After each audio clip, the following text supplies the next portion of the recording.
Kia ora, good morning and welcome along to this Rotorua Te Arawa Lake Strategy Group for June. Thank you for your attendance, and I believe I have to make some opening comments. Just online, in terms of online, I've got Lorna Stevens, Wallace Wes Patrick and Simon Ingram. Just give us a shake of your head that you can hear me all right. Sweet, thank you. So my name's Kevin Winters. I'm Deputy Chair of the Strategy Group, and I'll be leading this meeting until we go to the first order of business, which is the appointment of the Taki Waiora Chair for the Strategy Group. And I remind members and staff that the public section of this meeting is being recorded. We are not being live streamed, and that the recording will be made available on the Bay of Plenty Regional Council website following the meeting. I also remind all present that the local government decision-making affords no protection to members, council officers and the public for comments made during the meeting and subsequently challenged in a court of law and determined to be slanderous. So thank you for that. And moving on to apologies. I have apologies from Councillor Greg Brown and Phil Thomas. Oh, welcome Phil as the alternate member for Rotorua Lakes Council, and Doug has to go by midday. Are there any other apologies? Would somebody like to move apologies be accepted? Thank you, Mayor Tanya. Seconded by Chair Leader. All those in favour, please say aye. Against, carried. Public forum. There is no public forum. Items not on the agenda. There are none that I know of. Are there any other items to be put on the agenda? No, Maria. Thank you. And can I firstly go to the order of business? The first item on the agenda is the appointment of the interim Taki Waiora Chair. And this report requests that the Rotorua Lake Strategy Group appoint an interim non-voting Ho Taki Waiora independent chairperson for the remainder of this triennium. So whoever we choose does this meeting and the September meeting. You have three attachments to this report. The attachment one is the updated Strategy Group terms of reference, and that's dated April 19. The updated agreement and replaces the 204 agreement on page 30 and the Rotorua Te Arawa Lake Group Ho Taki Waiora guidelines, and this is on page 36 of the agenda.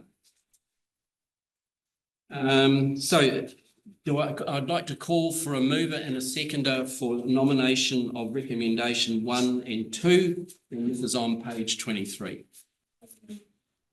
Move that we receive this report. Thank you. Seconder, Nikki. All those in favour, please say aye. Against, carried. Right. Moving into the business of appointing an interim chair. Do I have any nominations? I'll nominate Te Arawa Flavel. It's been moved by Chair Leader to Flavel, seconded by Nuku Nicholson. Thank you. Any further nominations? If not, to Arawa, congratulations. Arawa, would you like to come and sit in the chairs? Because the rest of the meeting, it's your baby now. Happy to help if you get stuck, but if you'd like to come up into the...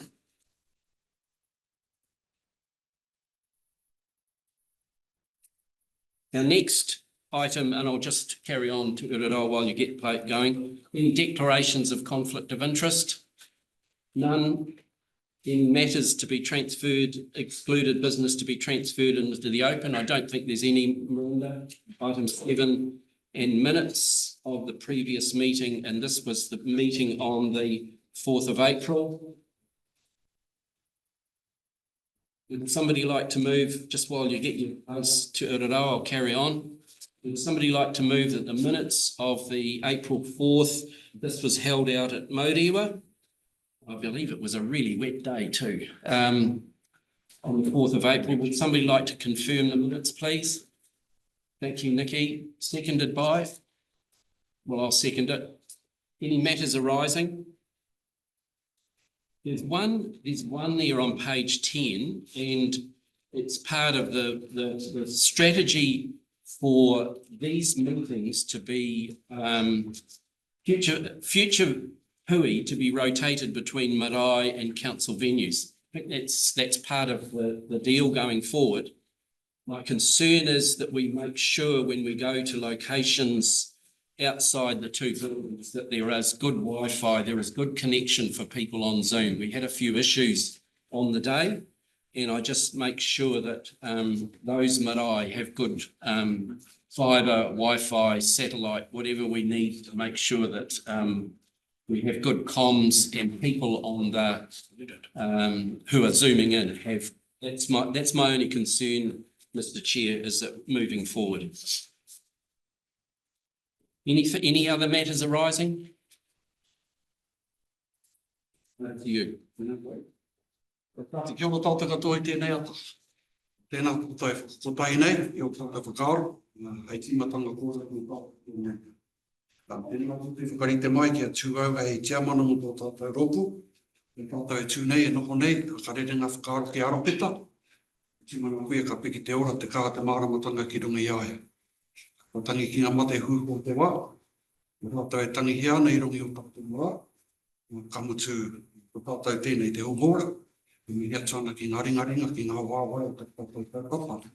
E ngā tiamana, e te taurangi tēnā koe, tēnā koutou, e kai mai kia noho hau ki tēnei o ngā tūranga. I tūranga nui whakaharahara, e whai tonu te reo o te Arawa ki runga I tēnei o ngā kau. E kāre ko atu, kāre ko mai, e mi hea tana ki a koutou, ngā koutou, tētai mei ware sia I te tīmatanga mai o tō tātou hui. E whakahotahi nei o tātou whakao, ka rerenga te pūki te ukarakia, e whakatau I te waiga tīmatanga mai o tō tātou kau. Reira me pēnei Arawa te kore, mai e te tipua, mai e te tawhito, mai e te kāwhia o ngā rupi, mai e tawhiti ki ngā tua. O mi ka tawhi te mau o te Māori ahua noa ki runga ki nei taura, ki runga ki nei tauira. Te tau te Māori ki runga ki nei tamatama tāne ki mo wahi nei tukuna mo te whairaro pāna te reira. E nei tamata tau ka aika, ka tū tārewa ki te rana. Ui, Ero, haramai te toki. Haumia. Ui, tai, kia ora tātai. Thank you very much for the endorsement to be chair. As I said in my brief, me appreciate very much the confidence in me to be able to take on the responsibility. I just wanted to also note that our thoughts go to Araweta at this time of difficulty for him and his whānau, and we wish him well, hope that he gets well. But also just the confidence that the board was given. I was an alternate member about a month and a half ago, and now I myself as chair, so be nice. Help me out as we go. Wonderful and obviously Chris here as well, hopefully give me a hand. But thank you very much, Kevin, for ushering through that process. And so we're talking to our agenda. The first project. Tell me about where I am at the moment. So we're at the public excluded. That part, yeah, we've done the minutes of the April 4th. Yeah. We're up to number 10, which is Who's got? the Tudesco report. So we're straight into the report itself. If we have to do any statements before Ask for a moment, so that we can public exclude. Yeah, right. All right, so I'm supposed to call for a mover and seconder to exclude the public for a period of time during this item for the reasons as listed on the public agenda as ground under section 48 bracket 1 of the Local Government Information and Meetings Act 1987 to exclude the public. Those reasons, I think, do I have to read those out as well? No. So all those reasons are set out. So is there a mover and second? Thank you. Mr. Can I make a comment? Certainly. So this is an MFE report to this group that was asked for as to the cost variations for Rotorua. And I'm wondering why we need to go into public conference being discussed. I hadn't, if the author of this report is happy to just do it in public, you know, yeah, it's MFE's report. I think this report needs to be made available to the public. You know, I would like us not to go into public screen, and I don't know the reasons why. Well, it's in our hands. Yeah, so we haven't got a move and haven't got a second, but let's just get some comments first, Dave. Kia ora, Chair. I have some sympathy for Councillor Winters. The reality is that this report was commissioned by the ministry. And if you look at the recommendation 4 says that on the recommendations of the chief executives and MFE, this report be made public. You all know that at the end of the day, someone requests this under the Official Information Act, they're going to get it. So I wonder why we want to delay that process or be guided by people who commissioned the report, being MFE. I wonder why we want to delay that ultimate position as opposed to just being pragmatic, fronting up today, receiving it, and then it will be in public because the public are ultimately going to get it. We'll just get comments around the table before we ask the officials to have the floor. Anybody have got any thoughts about the question of opening it up to public? Thank you. I'm just a little bit hesitant because I'm also not entirely sure why we want to just take the opportunity to have a detailed discussion with one another. It is very common practice that we do whenever there are sensitive issues, that we do make sure that we go into confidence, and although you didn't read them, they are noted in the report. And this can, as has mentioned, this can be made available public later, but the usual practice is to allow us to be able to have any discussions or ask any questions that may be sensitive for us to get a fuller understanding. It's not our report, it's MFE, so it's ultimately up to them. But I don't think that there will be any harm in having that opportunity to be able to have a discussion and get a much better shared understanding. Understanding that also at some stage it could be made public later. I'm just not sure what the rush is. And to be very honest with you, and to all the members, I think those sorts of requests, perhaps if they could come through earlier as well with a bit of explanation, so that we're not feeling like we're being put on the spot without fully understanding what we're about to deal with, or just the discussion that's going to. Sort of got a general line with 3 speakers. Can I just tell any members can tell, and then maybe just there's anything to add, because the general feeling is we open for ending. I think I probably the last comment would have been helpful. I think to have this conversation prior to walking into the room. I just came into this room thinking there was going to be a particular process that we'd set down in the agenda. That as members of this, we would follow our agenda. And reflecting on it, I think, given that I'm probably the newest member at this table, my personal preference would be to have a fulsome discussion so I have full, complete understanding. And then when it's publicly shared, we can make, I know that there's going to be a response table, which I would like to have the opportunity to see and discuss full and frank. So my preference probably is to remain in the exclusion and then release our response publicly after we've had a fulsome discussion. That would be. Well, that's some good points made. Dakota, anything to add? Councillor Winters raised the issue around whether or not we need to. Is the discussion satisfying anything, any change of mind, Kevin? Oh, I'd like to hear from Ministry for the Environment. It's their report. We're receiving it today. It's a compelling report. And for me, the ratepayers of Rotorua need to know the discussion. The ratepayers of Rotorua need to know this discussion because they're ultimately paying for the cost overruns. And the ratepayers of Bay of Plenty need to know this discussion because we put in an $8 million grant into this scheme. So I don't see any reason, and I know it's in the public arena already because it's been leaked out already. So I'm just asking Ministry for the Environment. Do you want us to go into publicly excluded? Because my preference is no, and Chair Leaders is no. So I'm just wanting an MFE response. And then turn to the screen and whoever's going to be answering on behalf of MFE, tēnā koe, Stephanie, is it? Sorry. Tēnā koe, kei te mihi kia koutou i tēnei wā, kei te mihi kia koe te he mana i te mahi hau i tēnei rōpū. Ko Lorena Stephen tōku ingoa. Thank you for asking. We felt that there was an opportunity for yourselves to have the conversation amongst yourselves. So really it was to provide an opportunity to do that before we release the report. We thought there might be perspectives that come to the table at this time, and we were quite happy to provide additional addendum following the conversation.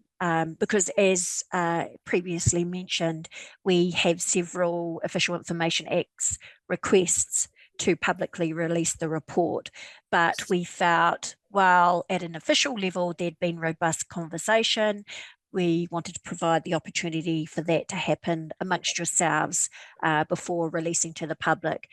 However, if there is a desire to have it in a public forum, we're more than happy to support that.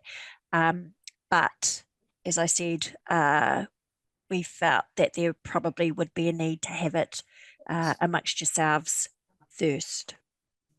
Okay, so we've sort of got both lines over on one side. Very much a desire to have an in-house discussion because there's a lot of information there. Number one. Number two, there's some sort of issues that reflect on the past. And a fair bit of background to it, because I've read the report. I'm pretty sure everybody else has at least dabbled in it. So I think we're at the point of making a decision on it, whether we're going to keep it in-house and know that the free and frank element was going to be able to the space to discuss and put on the table free and frank issues that come from this report. So have one more speaker, Councillor Doug, and then and maybe Nikki just to respond, and then let's make a vote. Chair, I'm just wondering if someone could update us, because my understanding is the contents of this report have been referred to the Auditor General in terms of an investigation. Has anyone got any update in terms of that process and whether that process would sit alongside this or is totally independent? Does Lorena know? Or Wes? Wes may be able to provide an update. I am aware that the Office of the Auditor General is investigating to the extent I'm not too sure at this point in time, but they have requested for information to be made available. Wes, have you got any other updates? No, I don't.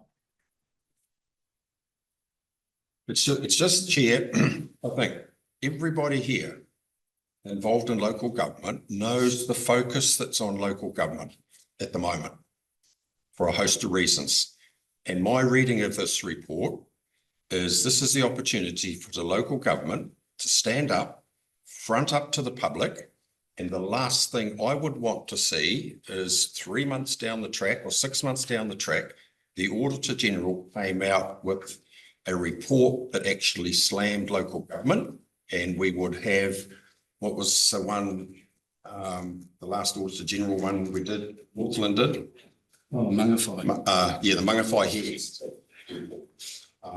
So it's just my personal view, but I think we need to front up. Well, Nikki. Oh, I just had a point of clarification around if the item is publicly excluded, what then happens to the minutes? Would they then become publicly available? Because it's probably the response in the position of this group and the members that I would want to be public, maybe not the discussion. So I'm just wanting to seek clarification on what happens to the minutes and the record if this item is the technical issue, which I don't know the answer to.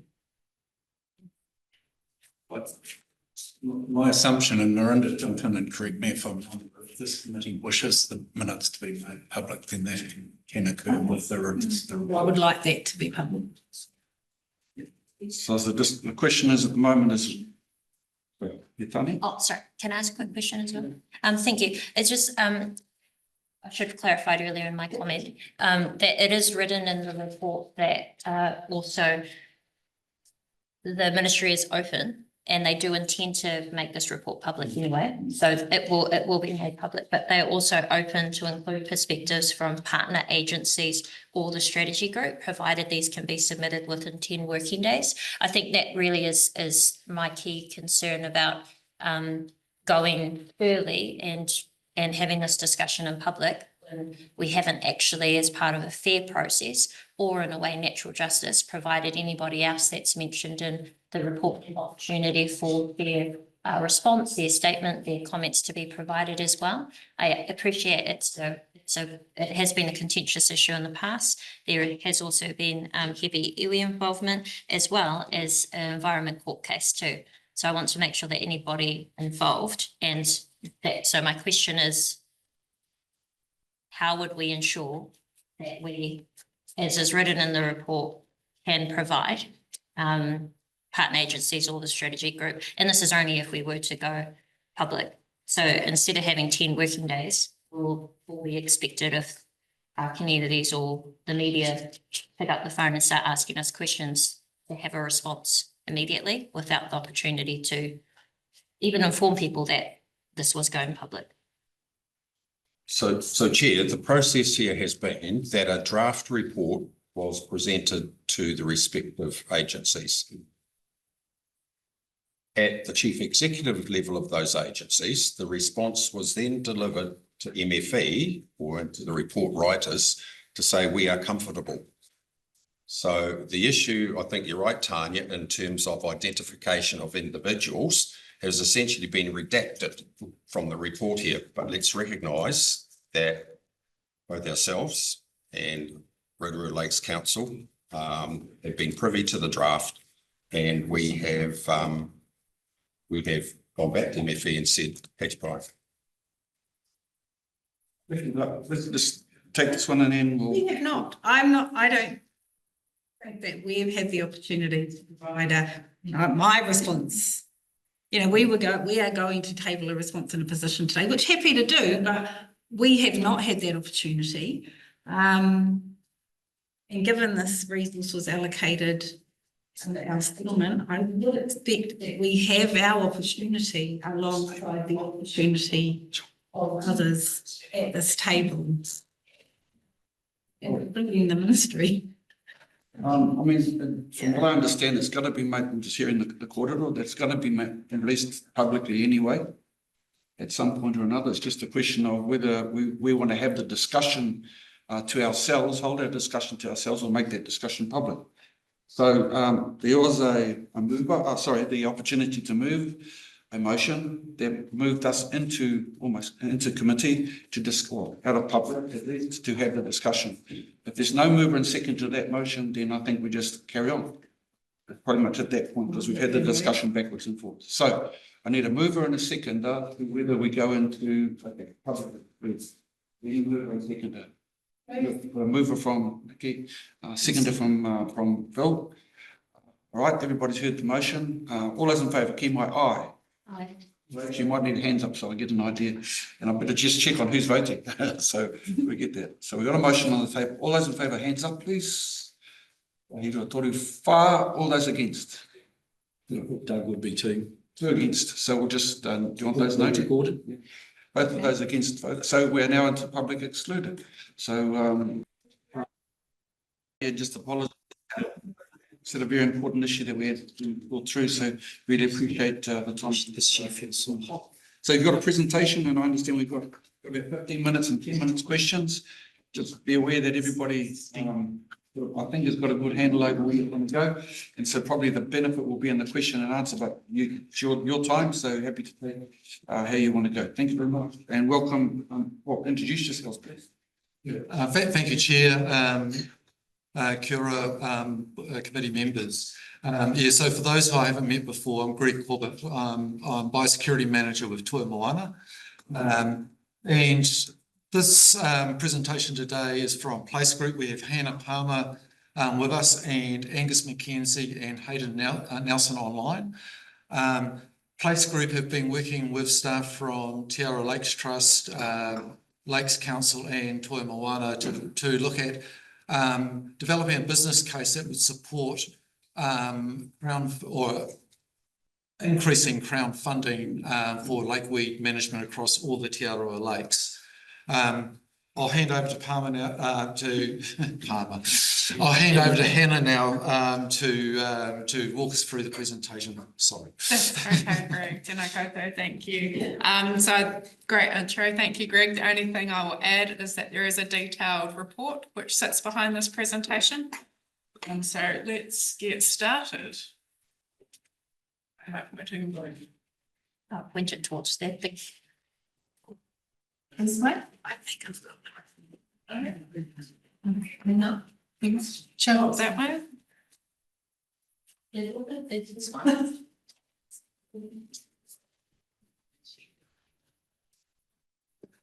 Definitely that one or this one? It's this one, and I'll just do it manually, sorry. I might just tell you to flick through. Okay, thank you. If you can flick through to the next one. Right, so this business case is the culmination of 2 years' work exploring options for long-term lake weed management, the Rotorua Te Arawa lakes. We currently have 4 of New Zealand's most invasive aquatic weeds present in these lakes. You can see those on screen. We've got Aladia, Ligara siphon, Egeria, hornwort. We don't yet have hydrilla, touch wood. We've used the Treasury Better business case model. For this business case, it provides a stepwise process to determine key problems, current delivery models, and whether there is a case for change, and it tests alternative options for delivery.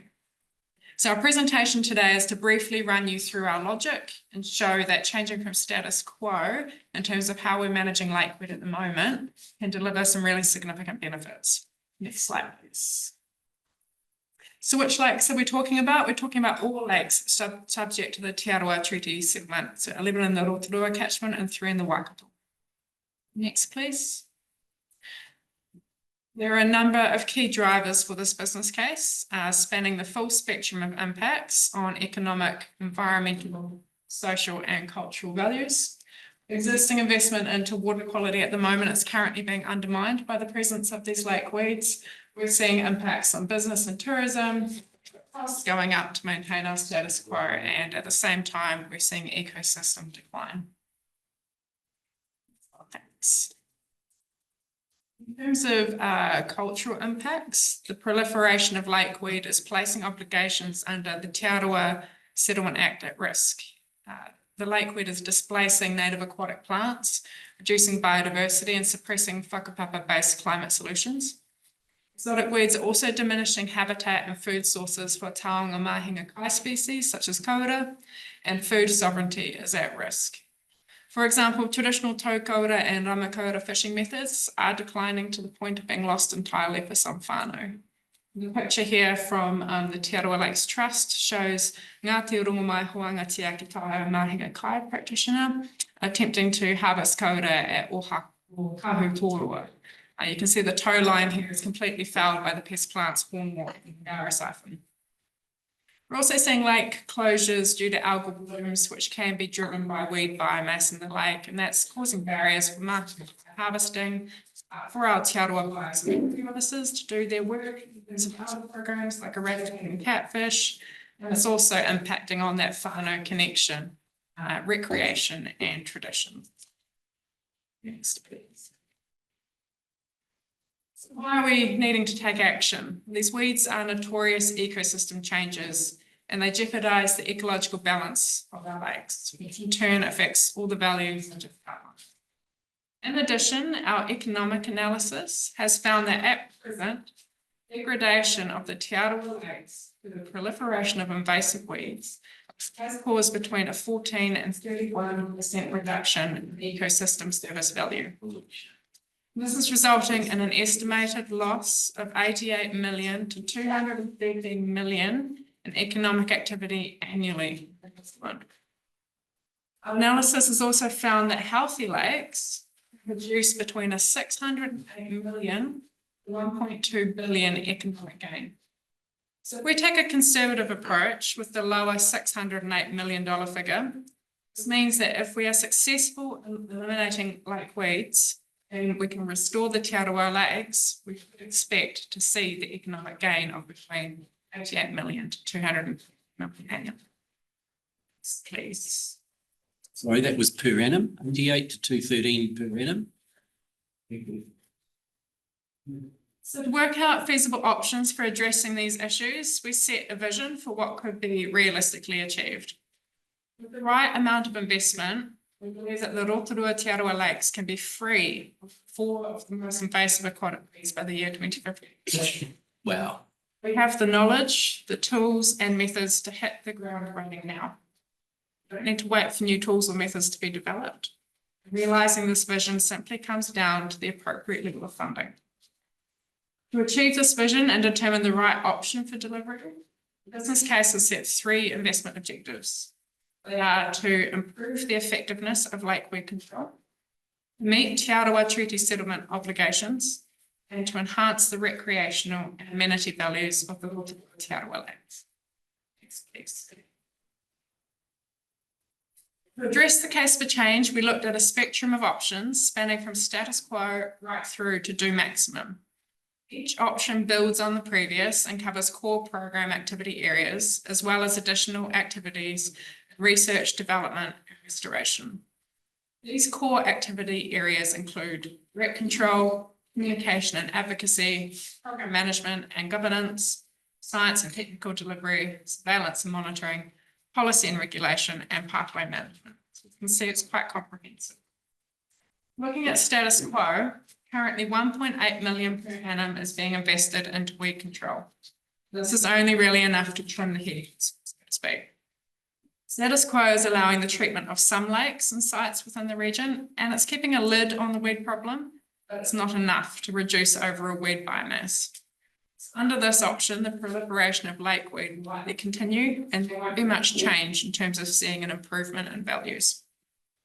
The next 2 options, status quo plus and do minimum, they raise the bar a little bit by allowing more sites to be treated than present, but they're still not expected to deliver the reduction in weed biomass that is needed to realise the vision, being weed free and also to meet the investment objectives.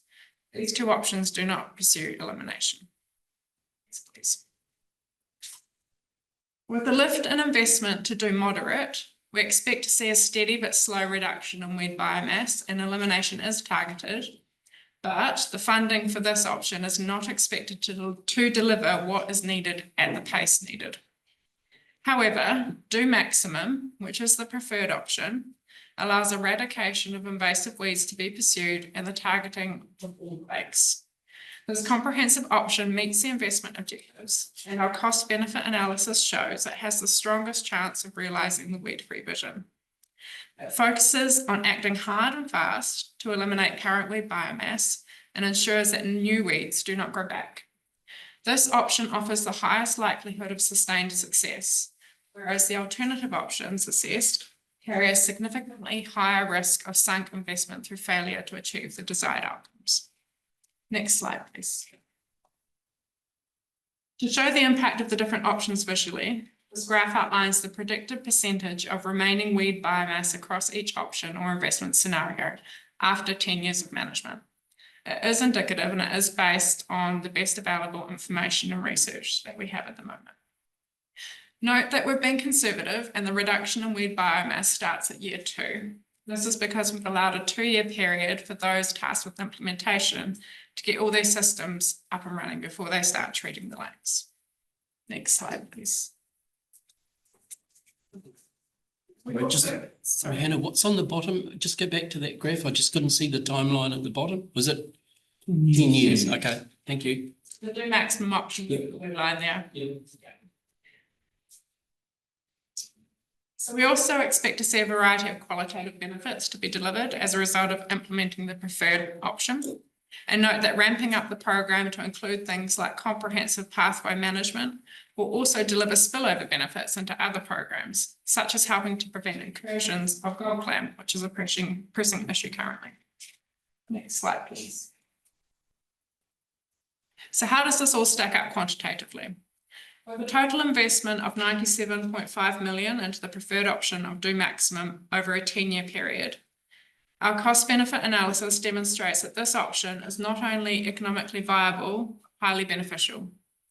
The total present value of benefits, discounted at 2%, is estimated at just under 375 million, while the present value of costs is 87.65 million, resulting in a net present benefit of just over 287 million. This yields a benefit to cost ratio of approximately 4.28, indicating that every dollar invested into this option returns slightly more than $4 in benefits over the span of 10 years.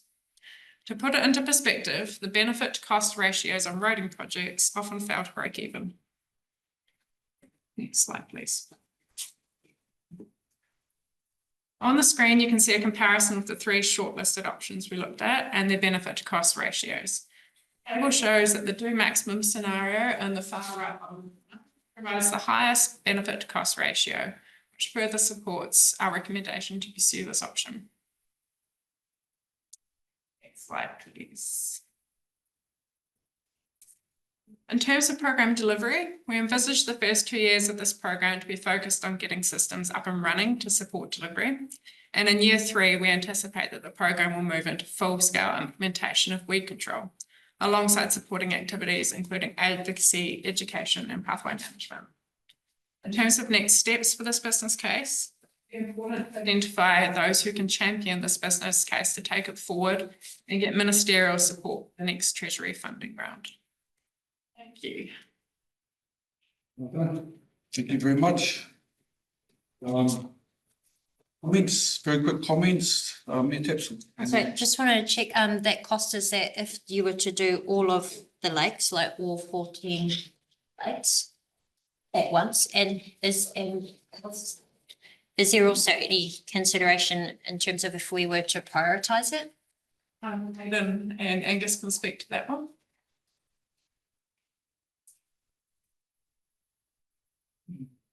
Do you hear the question, Angus?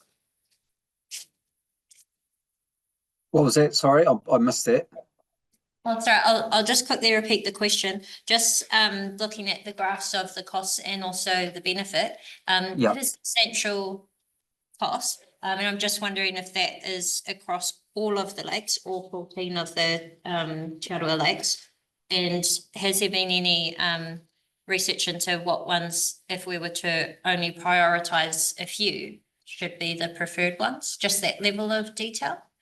Yes, we have looked at that in terms of that's actually the do moderate scenario, that prioritisation. So that would be targeting specific lakes, but the do max is across all 14. Yeah.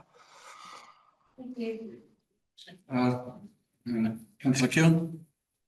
Oh, thank you for your report, Hannah. That's stunning. The BCR, the effects, and I'm just getting my head around your presentation in terms of the ramifications on the 14 lakes. Mr. Chairman, I'd like to move that we receive this report, and a second resolution, I would like to move that we direct staff to work with the Crown to progress Lakeweed business case to seeking additional Crown funding to pursue this. I think it's got real legs. This reminds me of the program for wallabies on land. And we went to the Crown and said, we've got a problem. The Crown came back and gave us 27 million, Greg, over a number of years to control wallabies on land. And we are making headroads into controlling wallabies. Within 4 years, Greg, we've been going now, something like that. Just over five years, and 5 years. Place Group did the groundwork on their business case as well. Oh, gosh, you've got a track record. Very good. So, yeah, wallabies on the land, lakeweed in the ground, and well, it's actually wallabies and bloody possums, really, when you look at this, the effect on the land. And if we can do something in lake, which is what we are wanting to do. In terms of, I'm looking at the nitrogen, well, I'm looking at the nutrients we would take out of the lakes if we took all the weeds out. Have you scoped up? I'm thinking of tons of nitrogen and tons of phosphate. If we were able to control these weeds, how many tons of nitrogen, how many tons of phosphate would we take out of the lakes each each year? Yeah, I don't have those figures off the top of my head. Right. But I can say that we've certainly been working with the lake quality scientists, and we've been done a big literature review of all the available data in this space as well. So it's certainly been a consideration as part of the business case. I think some of the aspects here, though, is a little bit different from the hornwater harvesting out of Rotorua, where it's actually been physically removed from the lake, where if we look at certainly for the initial treatments, it would be probably under current methodologies use of herbicides. So those weeds would be decomposing in the lake, so those nutrients would be cycling in that system. I guess we spray the lake, well, Te Arawa Lakes Trust spray the lakes on our behalf, on regional council's behalf annually. And we're using diquat and ethanol. No, it's not ethanol. Endophol. Endothol, nearly right. But our resource consent for endothol is really limited in terms of the size and the scope for each lake per annum. So we would have to upgrade that resource consent if we were going to do this on all 14 lakes, wouldn't we? It would be a considerable piece of work. It would be something that would need to be looked at, and that's why we've built in a policy and regulation component to that do maximum option to make sure that option's comprehensive. Yeah. Are there other herbicides that's on your radar? Yeah. Cellacor, Can't hear you. or Priscillacor, I think it's just being approved by EPA now. Ah. Right, well, I stand by I'm happy to move the report be received and add that second resolution, Mr. Chairman. You can pass it this way, and I'll give it to people. So, happy to take that motion with respect to receiving the report. So let's deal with that, and then I'll go to Nikki. So Kevin's moved it. Somebody like to second, thank you very much, Phil. Any discussion? My discussion on just accepting. The second resolution, I think one of the recommendations from the report was about that conversation with the Crown and whether there was a need for governance support alongside staff. So I was just checking where it says staff. We'll come back to that shortly, because there's might be a little bit more detail. Okay. Bearing in mind that it's a big project and it needs some real grunt, and you've obviously provided a good start, but it may well be that you can get more grunt by actually having a number of the players around the table. So I'm only going to deal with the first motion that we just simply received the report. Been moved and seconded. All those in favour say aye. Aye. Against? Carried. So we'll receive the report. Thank you. I just want to make some comments. Great presentation. It is so overdue. We have an elimination program on weeds, and I can remember as a very small child being terrified of the dense pack of weeds on Rotorua in various bays, and including Akawa Bay, and that was back in the 1960s. Shows how old I am. And it also reminds me that a couple of years ago we had a presentation at the Lakes Community Board where I think it was people from Te Arawa Lakes Trust came along and showed us a video of them diving through an area where the weeds had been eliminated, and we had all that amazing regrowth of the native plants, and a comparison with another area that had the weeds in it. And it was just mind-blowing. It was such a fantastic idea or vision of what could be in our lake. So wholeheartedly support this. One thing I do wonder is, would one of the tools being sought being for the regional pest management plan, the ability to do spot finds? And I'm thinking of boats and boat trailers being driven along the road with huge clumps of lakeweed hanging off them. And yeah, I see it every year when I'm driving into town from Rotorua. I'll follow, maybe not every day, but every week or 2 weeks, I'll see a boat with lakeweed just hanging off it. And we need to be able to enforce those rules more. So I hope that is part of what you're putting forward, because that doesn't necessarily cost a lot, but it would be an effective tool. Yeah, thank you. Anaki? Yay, it's really. Couple of things I just wanted to say on just going back to the question about resource consent. So one of the things that our Te Arawa whānau made it really clear to us when we went out and did the resource consent consultation for the Daikwa in Indersol last time was that they wanted to see and some focus of that spray on bringing back our taonga species and looking after our biodiversity, because in their view, all they had seen was the spraying of weeds in the public amenity area, that it wasn't actually improving or increasing the health of our lake. So just really see that you've leaned into that, and so wouldn't support an option that maintains the status quo at all. Only the other two, and only if my arm was squeezed behind my back, otherwise it's got to be the third option. Our community whakahaere under the settlement have responsibility for the sustainable management of our taonga species. They have their mahere whakahaere, and so the only way that they're going to be able to achieve their goals that they've been charged with is by managing these pests. So again, it's really important that we have a focus on the wider kind of regulatory environment and the things that we're actually charged with delivering as well, and that those species are given a chance. I think the other thing is our whānau want to have more access to the lakes, and at the moment the places they have access, which is largely the public reefs and areas, but also where they want to swim and gather kai, that we make those more accessible. So again, that has to be a real focus of this program moving forward.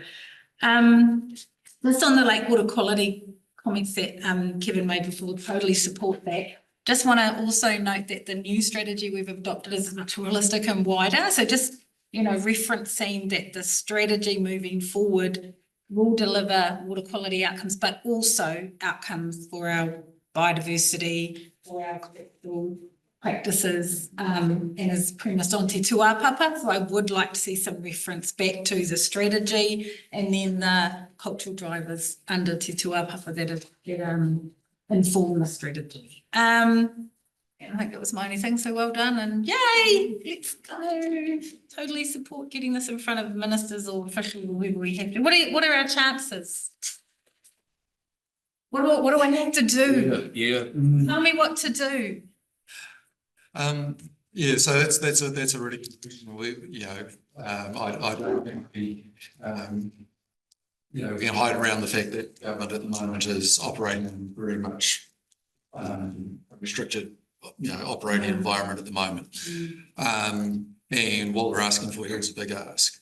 But as Councillor Winters referred to around the wallaby stuff, the fact that we had that business case done, it took a few years before that got funded. So this is about being ready to go when the operating environment frees up a bit and we've got all our ducks in a row and we can just hand over something that's ready to go. And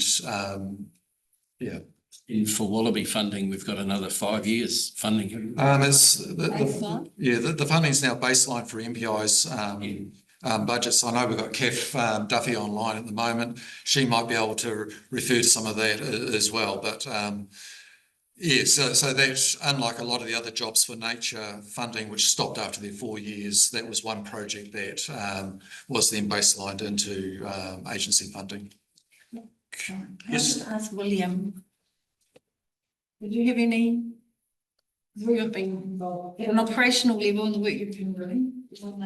Anything to the just in light of that, Sorry. I mean, bearing in mind all of the discussions that's been had, it may not be in this term, but what we're doing is the groundwork. Yeah. Therefore, I think rather than go directly to the government off the back of that recommendation, if we can put the motion up, I'm just thinking about again taking the kotahitanga approach. Is that for fear of us not having any input, nor that of others around the table, that we ask that a part of the process of in the presentation of the case study, or sorry, the business case, is that there will be at least minimum of, I'm just being a little bit prescriptive here, so you can tell me members can tell me no, if not, that we have 2 meetings of all parties to the Lake Strategy Committee with you to talk through some of the additional points that have been made by members around the table to enhance the business case before it goes and it's presented back here with endorsement from all parties at the next meeting. So we don't have to rush. We want a couple of times to consult with the members around the table, and that comes back with that we know when it comes back that all parties have been over it, agreed to it, and therefore it should be a formality, just basically tick the box and away we go. So that's would be my recommendation, that we look towards having, and I'll say just to hui with our consultants to bring back a report at the next meeting to endorse for advancement to the government.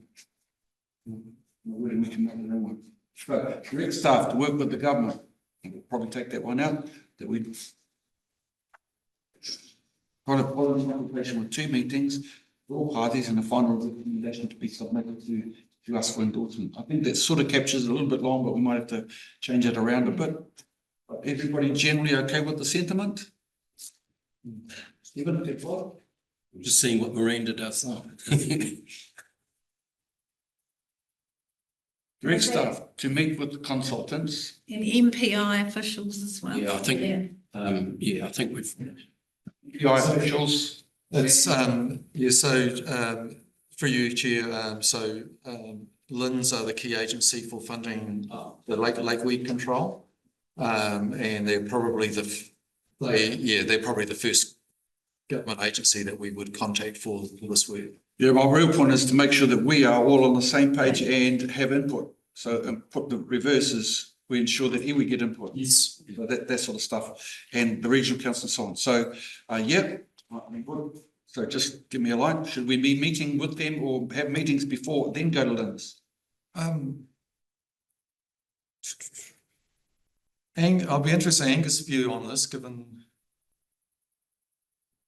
we've certainly consulted with LIN's officials in the development of this, so we're doing this work. It would probably be of some value that they are brought into the discussion more formally now. Yeah. That's fine. So we can have LINs in the discussion, but the main point is that the 3 parties to this group are all at the table, that there's 2 hui that have been called, and that LINs can come along with the report back at our next meeting. Kia ora, Chair. Just through you, it's Angus here. Can you hear me? Yes, I can. Yeah. I think it's a fantastic recommendation and something that we probably haven't had in previous processes. So really appreciate that additional input and that chance to refine, because I think obviously getting the key messages right at this point in time is critical. I'd possibly frame those as workshops maybe, so that they can be a bit more free and frank in terms of how we pull it apart and pull it back together, if that's okay. And we'll call them wānanga. Yeah, wānanga. Yeah. There you go. And then, just on in terms of Nikki's earlier comment, I think that we've prepared an A3 summary of this business case, which I think we may have circulated with the agenda. I can't remember, which just kind of puts it on a page for everyone. So that's a bit of a talking piece that you could use with various dignitaries as well, but we can refine that out of this process too. So yeah, we have got a sort of brochure of this as well, which is better for talking to really.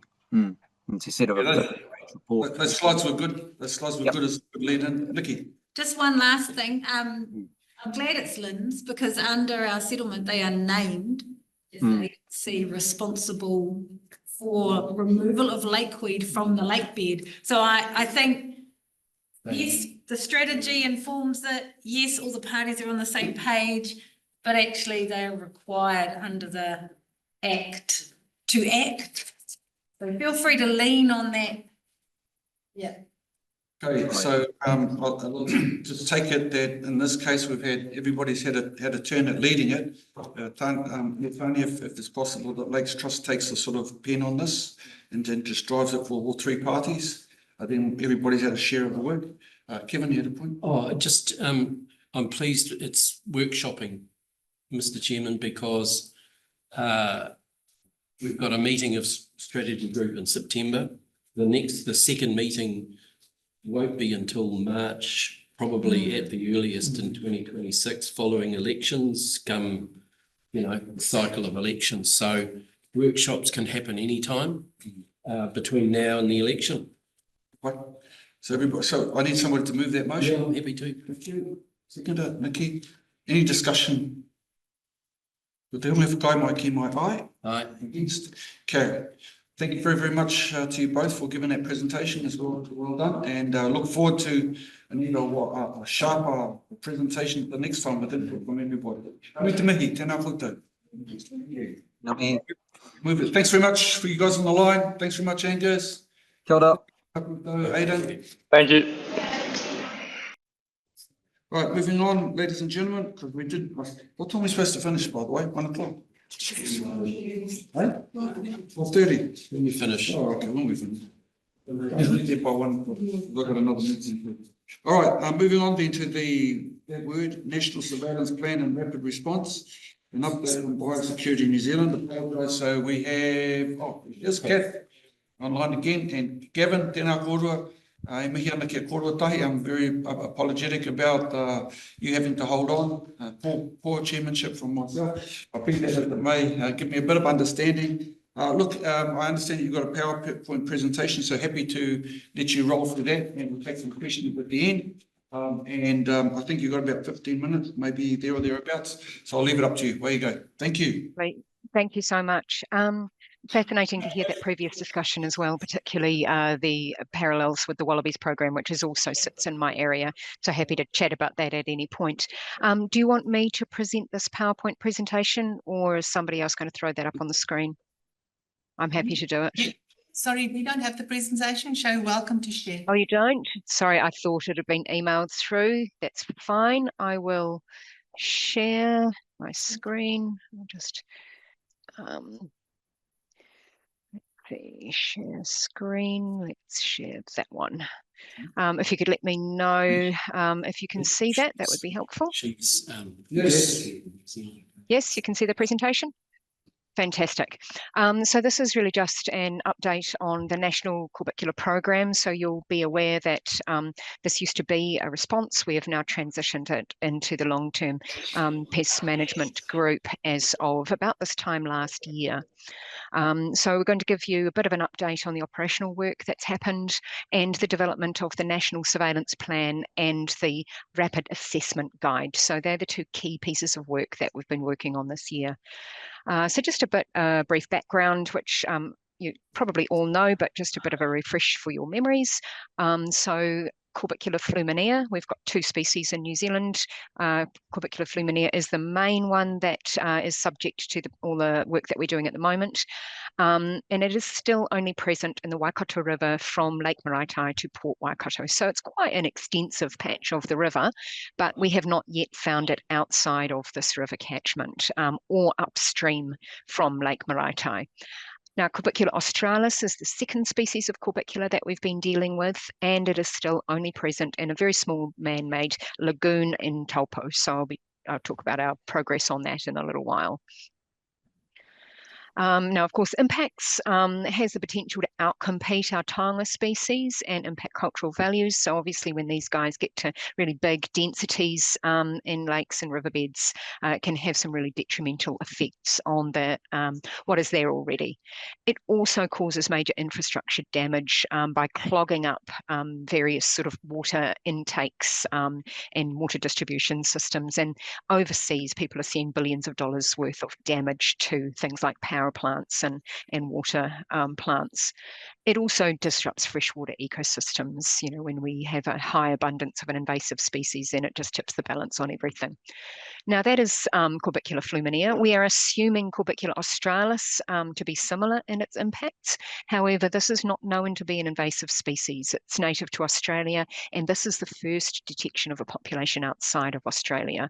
Don't want to take any chances on major impacts, so we're working to eliminate that species from New Zealand. So in the Taupo Aquapark at the moment, we've been doing some intensive work with copper treatment. We started the dosing in February, and by May this year, we had 100% mortality observed in that particular location. So that's a program that's going to be going on for another 2 years. So what we want to do is make sure that we have actually achieved mortality, that there's no clams hiding away in the bed of the lagoon there, ready to do their thing and restart that population. So there will be a periodic treatment and monitoring regime for the next 2 years before we lift controls on the lagoon. So you can see there in the picture, the lagoon surrounded by that fence, so that we can be certain that nothing is coming in contact with that water and then leaving again, with the opportunity to spread those clams, if there are any remaining, to other water bodies. So that's actually been a really successful program, and one of the first in the world to eradicate any corbicular species. But we're just very lucky that it's in a small and contained waterway. So you can see the size of this is quite small, but the operational activities to eliminate it in this location have been massive, which really speaks to the difficulty of eliminating the other species anywhere if there is any opportunity for natural dispersal via rivers. So we are presented with a huge challenge with this other species. We've also had a significant number of ambassadors present at various water bodies over summer, and particularly with regards to engagement in events, all the national rowing and wakeboarding and jet skis and all those sorts of events that happen over summer. We've had a massive presence there, and that's been helped by contracts with the likes of you to have those ambassadors at place and delivering the message. So in terms of other operations, we've had a program of national surveillance, and we've provided eDNA kits to you to be used for surveillance, and this work will be undertaken and remunerated in the new financial year, but those have been rolled out. So we're targeting a lot of high risk water bodies throughout the country for this national surveillance. But then there's also pathway management to try and prevent the movement of clams from the Waikato and further around the country. So the gate at Lake Okataina, which was a joint funded project, was installed in January. You'll know that that's accessed by a code which you can get after proof of cleaning of your vessel. And then we're looking at trials into the wakeboat ballast treatment. So we did some rough trials on the ground. We now have a large operational research project which is looking to commercialise a treatment for ballasted boats, so that anything moving from the Waikato can be appropriately cleaned, and we can be certain that if there is any corbicula remaining within the ballast, that is killed before moving into another waterway. So we've been working really hard on the rapid assessment guide and the surveillance plans.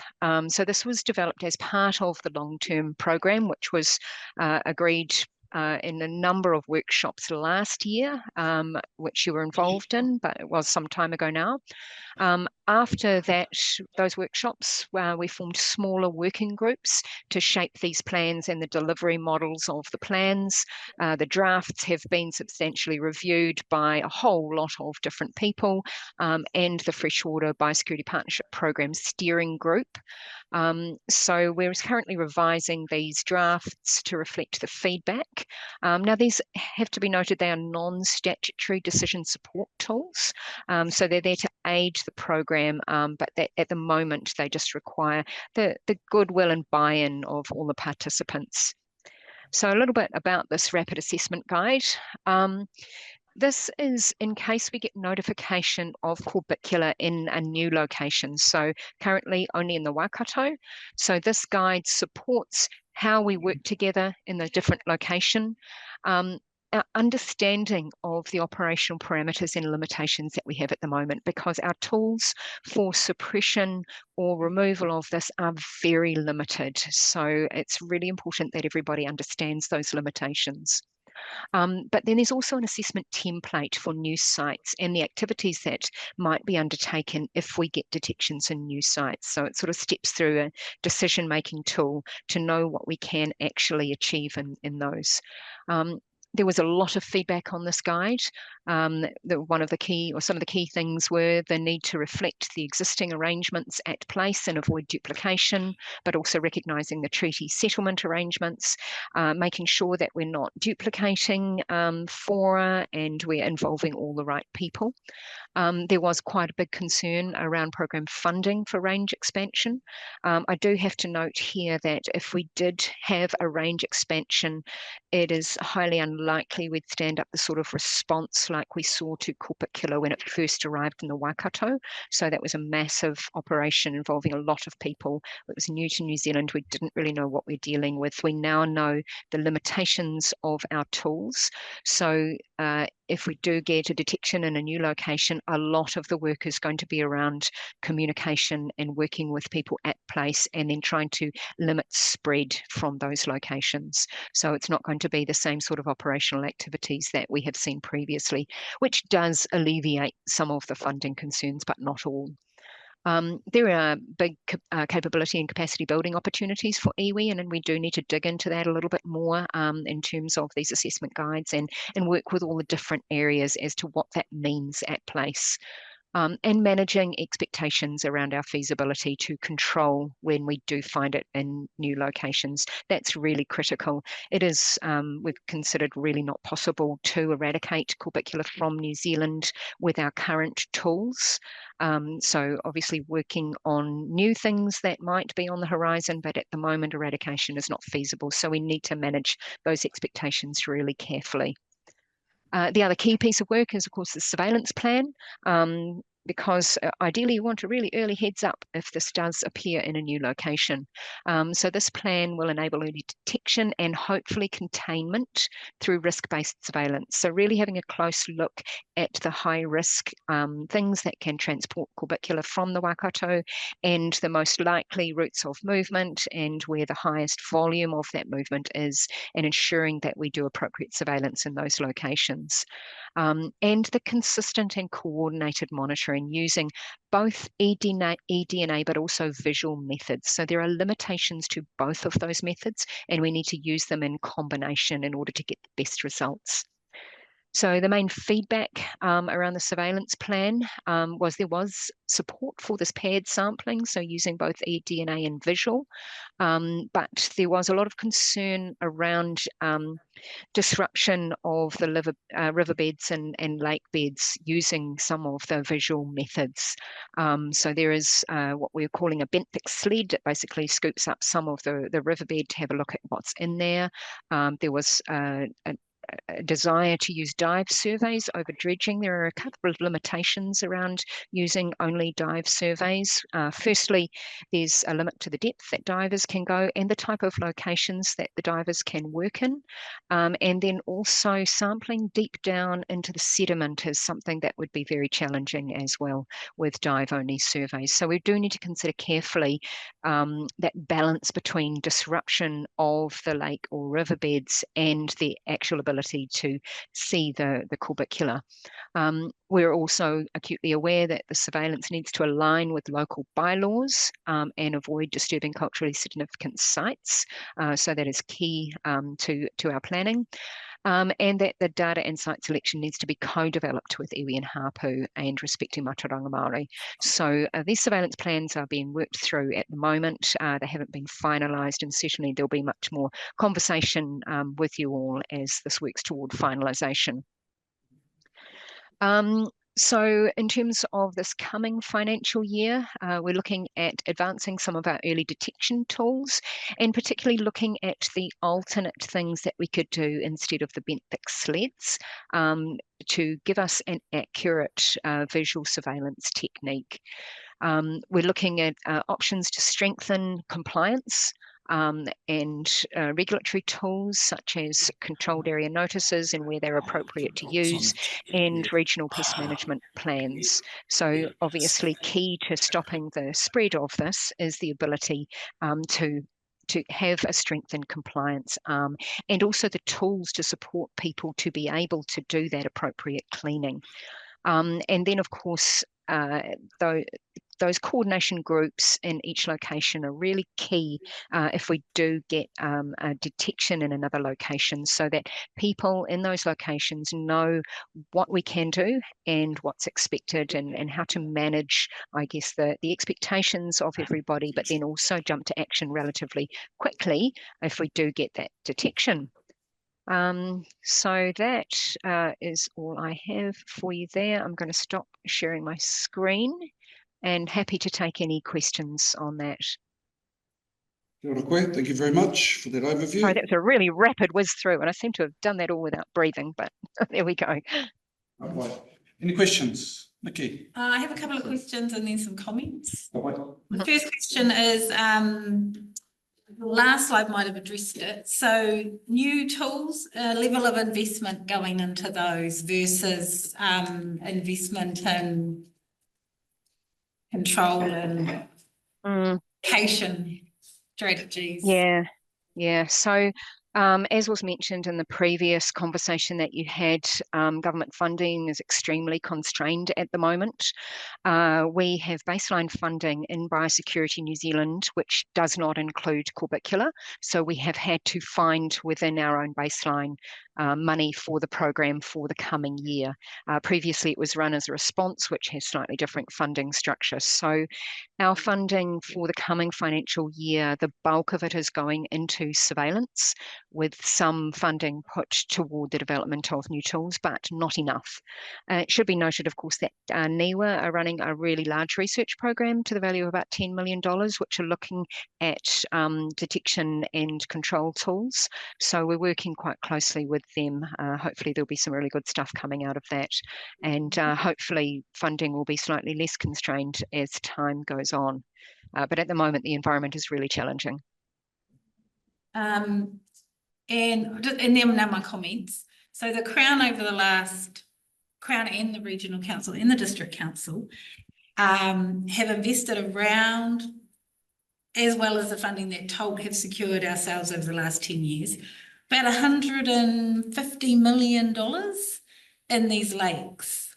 So just pause there, $150 million of investment into improving water quality, biodiversity. Way more than that. In these, well, may more, but you know, that's just a ballpark figure in these lakes. So I guess my question is, how are we going to protect that investment moving forward? I know that the Te Arawa Lakes Trust, and I'm not sure where the Regional Council is sitting, so I can only talk from my own position, do not support this plan, do not support the national approach to it, and want to see a more specific, targeted response to our lakes. And appreciate the work done to date, but it does not go far enough. I understand the constraint, but like the weed project, we need to have a, what are we going to do when it is a more, I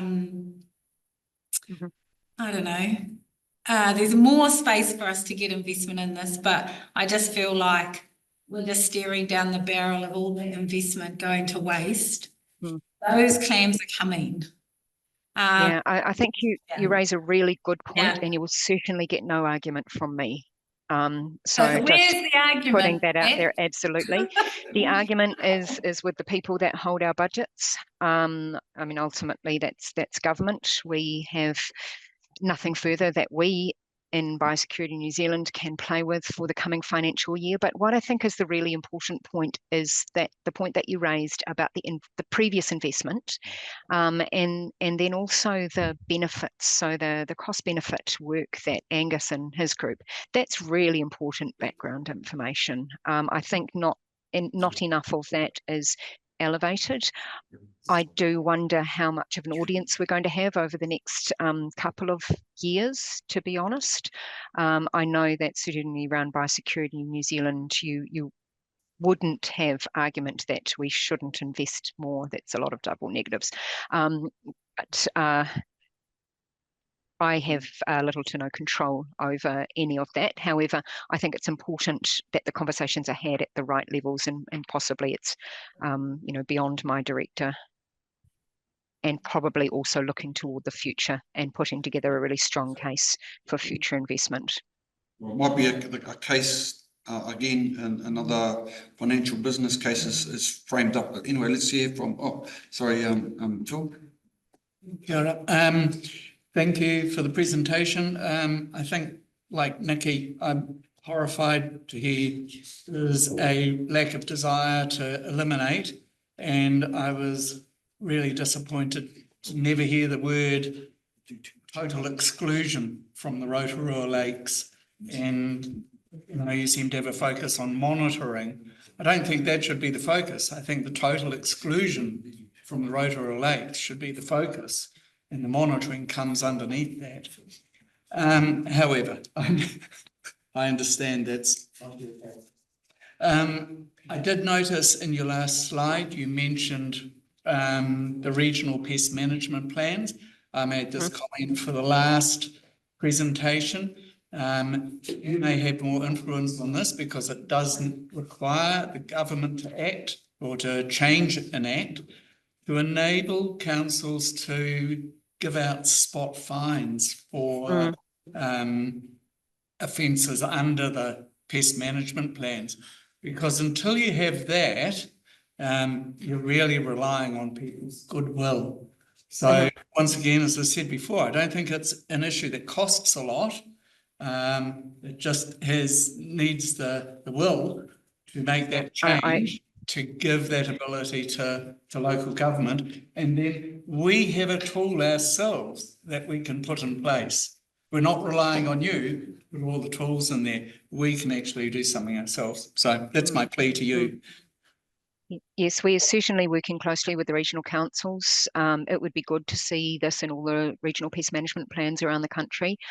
We do also have a work stream that is looking at that compliance effort and what can be done and what's appropriate to do, how easy it is to do. There's been a lot of ideas thrown around as to compliance, working towards, of course, exclusion. And that's one of the reasons why we're looking at the ballast boat treatments and commercialising that so it's accessible to people, and then there's a system of checking and having the right sort of documentation that you have cleaned before you go into any other waterway. There just needs has to be the ability to enforce that checking, because at the moment, I could just go to hell with it. I'm not bothering. I'm driving off to the next lake. See you around. Yeah, we're putting together a paper at the moment, really digging into what exactly it would take. It was a conversation that the minister had when he visited Karapiro a week ago. He had some ideas on his journey on the way home, so we're putting together a paper at the moment for him to investigate what compliance measures could be taken and what it would cost. Yeah, and I realise it's not you doing this. I think, we've got your presentation. It's fairly straightforward and it's telling us a few things like you haven't got a lot of money and so on. Look, I think one of the points that was made earlier was about ensuring involvement of tangata whenua in decision making. Can you explain to me whether there is opportunities for tangata whenua? In our case, I think the localised approach that we've spoken about is probably supported around the table. But unless we have tangata whenua involvement, especially here in Rotorua, where these issues are at, and around our lakes, then we can't talk about Karapiro, but we can talk about here. So is there a mechanism that ensures that tangata whenua, come iwi partners, come treaty partners, are involved in discussions in any way, shape or form that shape policy moving forward? Yeah, absolutely there is. I know that each of the working groups has been in contact with a number of iwi participants when these individual products have been developed. The Freshwater Biosecurity Partnership Steering Group is also connected. You will have met John Walsh, my director. So John is absolutely committed to involving tangata whenua in all of this decision making, recognising that that is the, significant impact on you, and your areas. So yes, is the short answer. Can we possibly, the worrying thing here, can I just the worrying thing here is that there is, if on one hand, Nikki's saying it's going to happen, and the other side, we haven't got any money to do anything about it, which sort of says it's inevitably going to happen.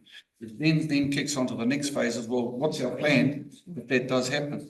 I mean, have we got anything on the table, and can you give us a clear idea about how we might be able to address that?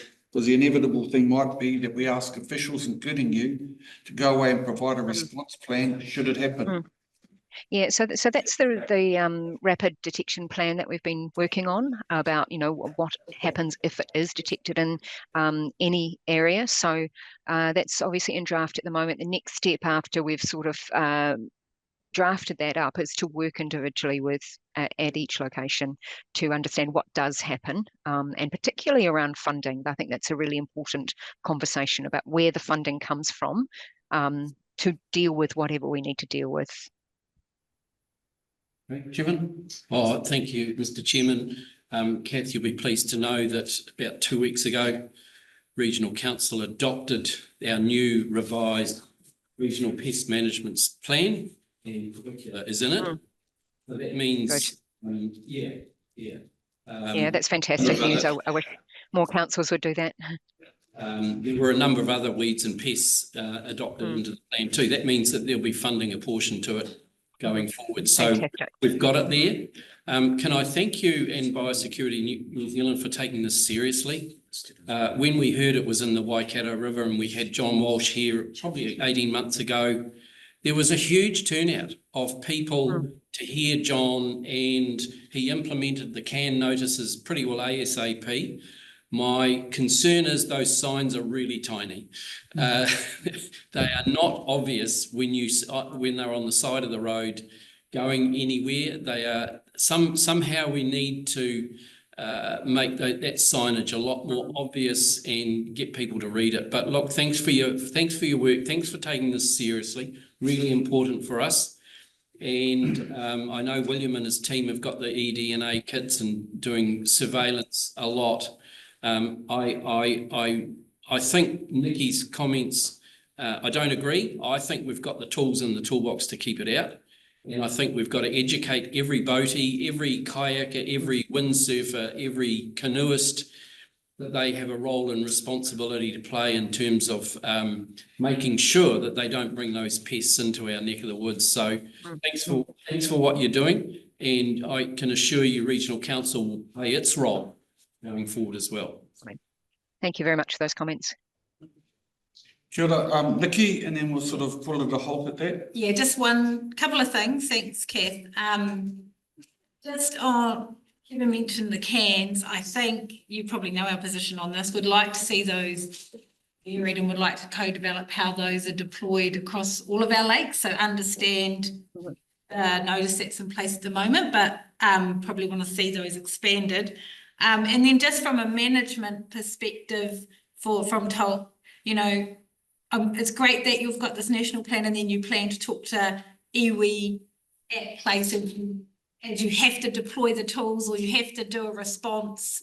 And as you know, you probably do know, we have the capability and capacity here in Rotorua, across our iwi and Shadow Lakes Trust to deploy our teams to deal with this. So we have had a situation in the past where we had staff from government turn up and try and run a operation here without us. We cannot, that can't happen. So let's learn from that. Absolutely. And absolutely. Let's not do that again. So just in terms of how we manage this moving forward, really keen to see our people recognised for their skills and expertise and deployed as they need to be. Thank you. And we certainly couldn't have got as far as we have without your people and their skills and expertise. We definitely recognise that. Thank you. Okay, so that's basically a reporting. So for the purposes of us moving forward, and appreciate very much the report, your overview at least rather, and some the points are well made, picked up by the board, that we will move the presentation of your whole plan and update from biosecurity. Kevin's moved, and Nikki is seconded. Is there any discussion? No discussion. All those in favour say aye. Against, carried. So thank you very much, both of you, Gavin, Kath, very much appreciated, and we'll be keeping a close eye on what happens as we move forward. And feel free to get in touch if you have any follow-up questions or comments. Thank you so much. Kia ora.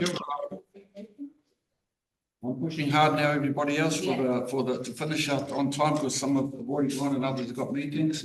So Gemma, you've sat here very patiently, and I told you can cut it out as fast as possible. So, Kia ora everyone, I'm Gemma. Just to give you a brief update on the freshwater project. At the moment, the Ministry for the Environment is consulting on their freshwater discussion document. It's not the proposed wording of the National Policy Statement, which will be later in the year.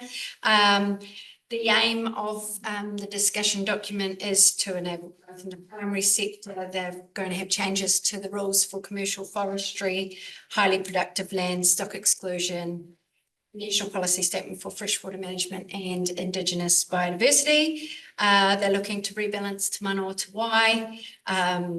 They still have a commitment to the 4 key contaminants of phosphorus, nitrogen, E. coli and sediment. They are looking to restrict council's ability to have more stringent rules for forestry beyond the NES. And freshwater farm plans are still going to be a significant tool in the toolbox. So we have paused our freshwater plan change for the time being. At this stage, we're supposed to have one released by the end of 2027. Just wait and see what comes out in the next 6 months or so. We've started our topic testing with farmers on management options, and we currently we recently met with Te Arawa, the pastoral collective within Arawa Rohi, and I guess one of the key things that came out of that is the importance of engaging with whenua Māori blocks as well as iwi authorities, and the Kaupapa Māori team continue ongoing engagement with iwi representatives within Te Arawa. There we go. Questions? Too fast. Can you add some more? Thank you very much. Appreciate that update. Probably want to allow you more time next time, just to give a little bit, give you fair notice and not cut your presentation off because you've done some work for it. But it's a good quick update. Vicky, just quick questions. Yeah, I just would be interested as you're doing your topic testing at the next meeting, just to get a real sense from the tangata whenua workshops. And then also, I guess, from the landowner and the farming perspective, where there's alignment on those things and where there's not, because I imagine for this group, while the freshwater policy is owned by regional council, actually we will still have to work to those policies in order to implement our strategy. So making sure there's strategy alignment from what we're trying to do and what freshwater policy statement's trying to do, these alignment. So I would be keen for a comprehensive update at some point. If we can get you to Gemma, just to give us maybe a bullet point, 1 pager per se, just to start, so everybody knows what the topics you're going to be talking to. And if you want to go wider report, that's fine, and we'll try and ensure that we give you a fair time at the next agenda, such that we share the information that you've got. Really appreciate your time. Any other questions? Cool. All right. Thank you so much, and thanks for hanging around for all of this time. Very much appreciated. Gemma's report. Thank you. The report is received the update on the essential freshwater program, status rather, of their program. Moved by Kevin, seconded by, thank you very much, Phil. Any discussion? All those in favour say aye. Yes, carried. And finally, Phil. Right, thank you. I'll be very quick. We're the core group, the privileged people to get this report. Look, I'm just bringing you a quick interim report on our work at Lakes Rotorua, Rotorua, on our climate change working group there. I'll be coming back to your next meeting with our recommendations on mitigation for future flood events. And just to give you a quick background on this, we had massive floods in the 1970s. We had a massive flood that lasted a year in 2023. Now we're sort of thinking, well, we don't know how long till the next one. However, what I will say is that we're starting to feel nervous. Lake levels went up to a peak. They've dropped in 2 years, about 1 3/4 metres. However, in the last 6 months, they've gone up nearly 800 millimetres in 3 months. So it's quite a steep rise. So if we continue to have a wet winter, we may be starting to face issues coming up again. So that's just a little bit of background there. Now, we were set up by this group, by the strategy group, last year to look at this. We've gone out, we've had some fantastic support from Nick Newman and Anna Sereno, from, I think they're called the Community Climate Planning Group. So, they're supported, but they're funded by Regional Council. Fantastic people. They're really great. If you're ever involved of needing to pull people in to help you with climate change activities with our communities, I could not recommend them more highly for their support. So what we've done is we've used the MFE adaptation wheel, it's called. It's a little wheel of what you can do. I'll focus in very quickly. We've looked at the 3 what's. What's happening or what has happened, what matters most, and what can we do about it. So the what is happening, what has happened, that was the flooding in 2023.